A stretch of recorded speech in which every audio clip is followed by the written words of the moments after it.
Halo guys, masih bersama dengan saya Angga di acara podcast Ruwet, podcastnya orang-orang Ruwet. Di sini ada banyak tamu, silahkan untuk para tamu-tamu Ruwet ini untuk berkenalan kepada subscriber kita. Silahkan mulai dari Mas siapa ya? Boleh dari saya dulu. Perkenalkan, nama saya Rizky Aditya Jaya. Saya bisa dibilang aktivis dari mahasiswa kampus Universitas Amikom. Orang lapangan nih, ya. Orang lapangan nih. Bahaya guys mainannya. Udah. Senpi. Oke. Selanjutnya. Selanjutnya ada saya Widya Diki Pamungkas. Saya biasa bekerja sebagai jurnalis untuk meliput pemilu. Saya meliput bertujuan untuk mengetahui seberapa penting media massa dalam pemilu tersebut. Oke, berarti Mas Diki adalah seorang jurnalis. Oke, yang terakhir Mas siapa ini? Halo teman-teman, perkenalkan nama saya Rizky Arya. Saya itu seorang politik yang tertarik pada sistem pemilu, di mana bagaimana kita dapat meningkatkan nilai-nilai politik dan cara meningkatkan integritasnya, gitu Mas. Berarti seorang pengamat politik nih ya, Pak? Pengamat politik. Oke, sebelum masuk ke acara utama atau materi utama, saya akan minum dulu ya, Bang. Izin minum, Pak. Monggo. Ya, silakan. Haus, Bang. Tamu nih nanti kayak ngombe. Haus, Bang. Oh iya. Banyune entek. Udah godok. Oke. Lanjut. Kali ini, teman-teman, saya akan membahas materi tentang pemilu bersih mewujudkan demokrasi adil dan transparan. Oke. Pertama saya akan tanya ini definisi atau pengertian dari pemilu bersih menurut Mas Rizky, seorang aktivis atau orang jalan. Bisa disebut ya. Kalau menurut saya sendiri, pemilu bersih itu merupakan fondasi dari sistem demokrasi yang sehat gitu.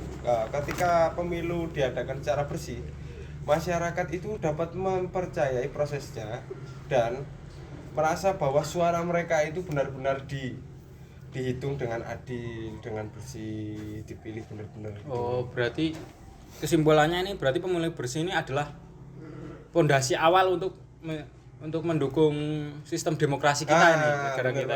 Ya. Jadi kita harus emang ada yang dinamakan dengan demokrasi bersih atau disebut dengan pemilu bersih itulah. Oke. Selanjutnya saya akan tanya kepada Mas Diki sebagai seorang jurnalis. Saya akan bertanya seberapa pengaruh media massa dalam mewujudkan pemilu bersih atau pemilu yang fair itu. Ya, kalau menurut saya media massa berperan sangat penting. Yang pertama itu berguna untuk menyampaikan informasi yang relevan mengenai kandidat agar para pemilih itu dapat mendapatkan informasi yang cukup relevan dan pemilih juga dapat memilih dengan cukup baik dalam pemilu tersebut. Oke, berarti media massa ini sangat penting gitu ya? Ya, Oke, yang terakhir saya akan mau tanya kepada Mas Arya. Ya. Ini kan pemilu itu agar bisa tercipta pemilu yang bersih itu harus ada wadah atau lembaga yang mengurusi berjalannya pemilu agar pemilu bersih. Ya. Gimana menurut Mas Arya sebagai pengamat politik? Itu menurut saya itu benar sekali Mas, karena itu penting juga untuk memiliki badan pengawas pemilu yang independen dan kuat. Dan mereka itu harus dapat memastikan bahwa pemilu itu harus adil dan bebas dari manipulasi gitu Mas. Oke. Ini kan pemilu, dalam mewujudkan pemilu ini kan banyak tantangan atau rintangan ya pemilu bersih ini dalam mewujudkan itu. Banyak Tantangan dan rintangan. Bagaimana sikap atau sebagai kita warga itu dalam menghadapi tantangan ini agar bisa mewujudkan pemilu yang bersih dan adil atau fair gitu Mas. Oke, dijawab dari Mas siapa? Mas siapa dulu? Sebenarnya kan salah satunya tantangan utama dari hal tersebut itu adalah penyebaran informasi palsu dan kampanye hitam gitu loh Mas. Jadi ya kita tuh harus meningkatkan literasi politik masyarakat agar mereka mampu membedakan informasi yang benar dari informasi yang salah atau yang salah begitu Mas. Jadi kita tuh harus pintar-pintar menyaring dari sebuah suatu informasi bagaimana ini terjadi, kita harus benar-benar kita cari tahu lah itu tuh asal dari mana gitu. Kita harus kita inilah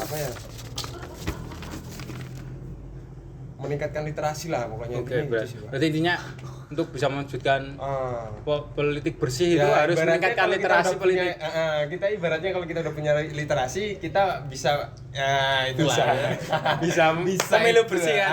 Oke, betul masuk. Pemikiran gue ya, lu punya duit, lu punya kuasa. Jurnalis atau penggiat di media massa yaitu Mas Diki, saya mau bertanya dari segi jurnalis itu bagaimana cara supaya menghadapi rintangan atau tantangan dalam mewujudkan politik bersih ini?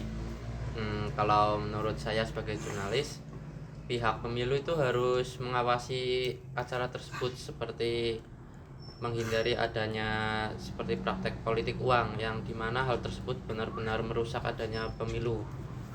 Dan kalau bisa diberantas agar pemilu bisa berjalan dengan lancar.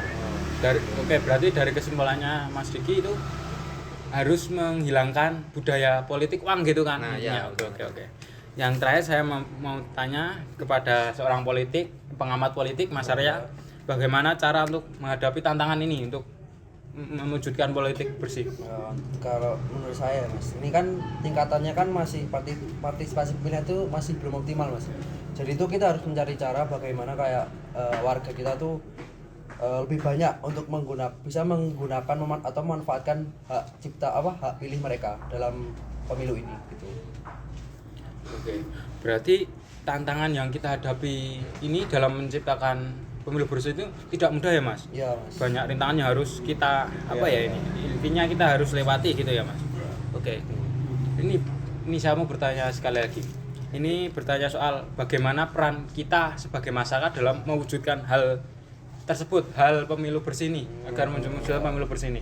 Mulai dari Mas siapa ya? Boleh saya lagi. Oke, Mas Untuk aktivis. sebagai masyarakat atau mahasiswa atau semuanya itu kita bisa berperan sebagai pengawas pemilu sukarela. Mengajak diri kita sendiri dan teman-teman untuk menjadi saksi pemilu, dapat membantu memastikan prosesnya berjalan dengan jujur, dengan lancar. Kita tuh harus mengawal seluruhnya. Jadi kita nggak harus diam gitu terus tidak mengikuti dengan acara pemilu tersebut. Oh, berarti kita tidak pasif gitu, harus kita harus jadi ikut dengan kayak relawan, sukarela gitu. Kita harus jadi sukarela untuk ikut membantu acaranya pemilu tersebut. Oke, siap Mas. Selanjutnya dari Mas Diki, seorang jurnalis, saya mau bertanya bagaimana peran masyarakat dalam mewujudkan ini? Kalau menurut saya, peran masyarakat yang pertama itu harus benar-benar mencari informasi tentang para kandidat, seperti misinya, visi, dan tujuan dari para kandidat tersebut, ya agar para pemilih dapat memilih kandidat yang cocok yang nantinya bisa memimpin dengan baik. Oke. Yang terakhir saya mau bertanya kepada Mas Arya sebagai seorang pengamat politik, bagaimana peran pemerintah dalam bisa mewujudkan ini, peran secara langsungnya? Kita itu menurut saya kita juga harus dapat berpartisipasi pada forum-forum besar Mas, untuk bertukar pandang dan memberikan isu-isu yang penting bagi kita dan kepada masyarakat kita. Oke. Berarti ini tips-tips dari para aktivis, jurnalis dan pengamat politik ini adalah yang langkah yang paling awal atau yang paling mudah untuk diterapkan pada masyarakat sekarang ya. Iya.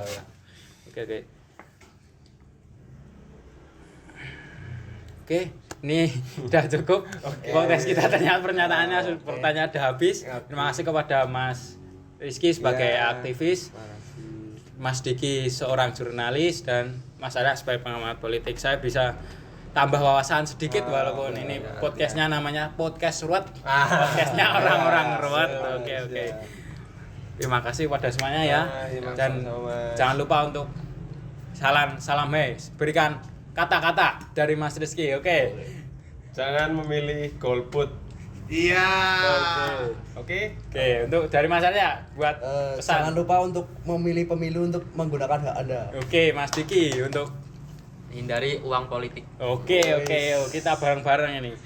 Podcast Ruwet, Podcast podcastnya Ruwet. orang-orang ruwet.